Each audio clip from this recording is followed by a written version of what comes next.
All right, guys, welcome back to Budget Card Breaks. And today in the mail, on top of a Beckett submission, the mail all loves to come in at one time, doesn't it? Just bombards you, huh? Well, about 4 months ago, I sent in a card to get signed by Todd McFarlane. I was one of the unlucky ones. The first round he showed up in November, and he was unable to sign all the cards, so he had to come back a second time to finish the second grading.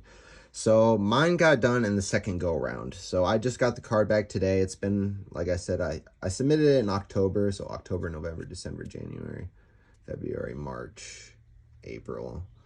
7 months. 7 months later. So he has a beautiful signature. I'll give it that. I'm not too happy with the grade. I wish the grade was better because I did pull this like pack fresh. Like I just pulled it out of the pack.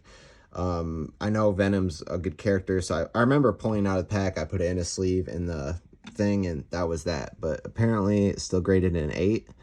But I can't be too mad because this was a card I just had sitting in a top loader. Like, I had no plans of doing anything with it. I knew it was like a $10, $15 card, big deal, you know?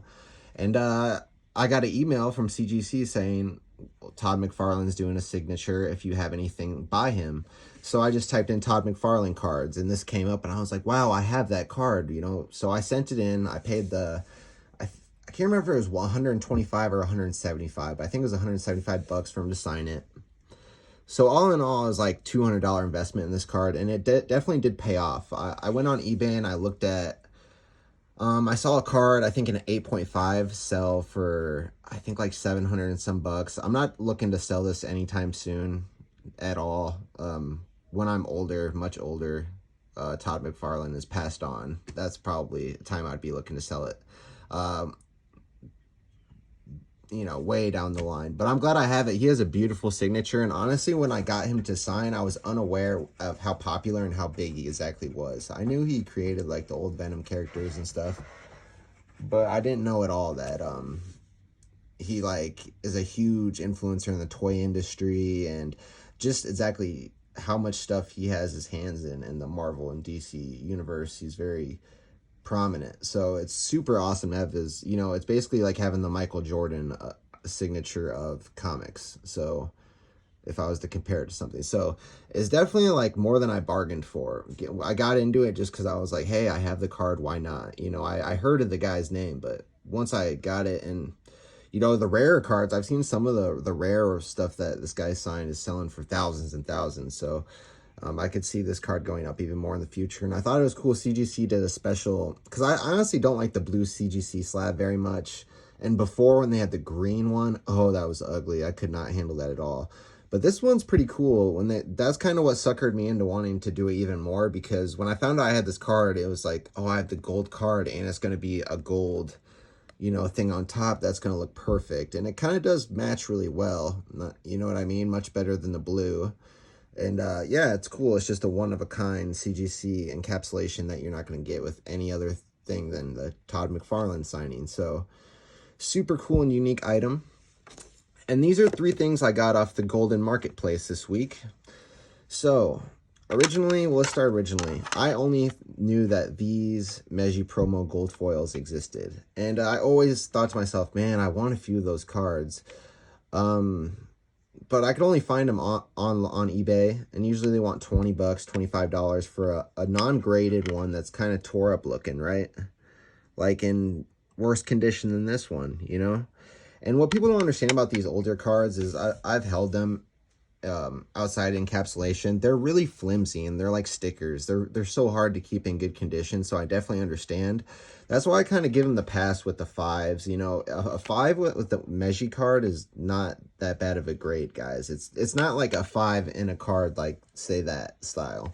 Just because these cards are so much flimsier, and they're just different, you know, and they can flake, stuff can flake off of it easy, blah, blah, blah. But anyway, so I really just wanted an example. I thought there's just this one color gold, and I found out there was blue and silver, and I was like, I want an example of each card in each color. Instead of trying to get all the Pokemon in each color, that's too much for me. I just want an example. So I did this. So I got this Hinarasha, in whatever, I'm not even going to try that. I just got an example of each color in each promo. Yeah, I definitely think the gold's the coolest, but this Pichu is also pretty cool. I almost won the Espeon, which I really wanted in the blue. It looks so nice with the purple Espeon and colors. It was a PSA 5, and I lost it. It was like $18 or something. I didn't want to pay that much. I was trying to pay him like 15. So I got mad that I lost the card, and I ended up getting an 8 in this card, and I ended up spending like $30. So I spent like a little bit more on this one. But I'm just going to show you guys. This is a PSA 8, and like look how clean this is. Like, so just keep in mind for these old Meiji cards that you guys, these card-ass cards, like the pre-cards of these, just keep in mind they're completely different material, and grading them and keeping them condition is way different than regular cards. Like, you'll see a card, for example, I can't pull it right now, but there's a Top Sun hollow foil I had, and I looked it up and down, and I was like, yeah, it looks pretty good, and it came back from grading, and it got like a 3.5. And so I definitely, now I appreciate, like fives are, if you get a 5 in this, someone took pretty good care of the card, I'd say.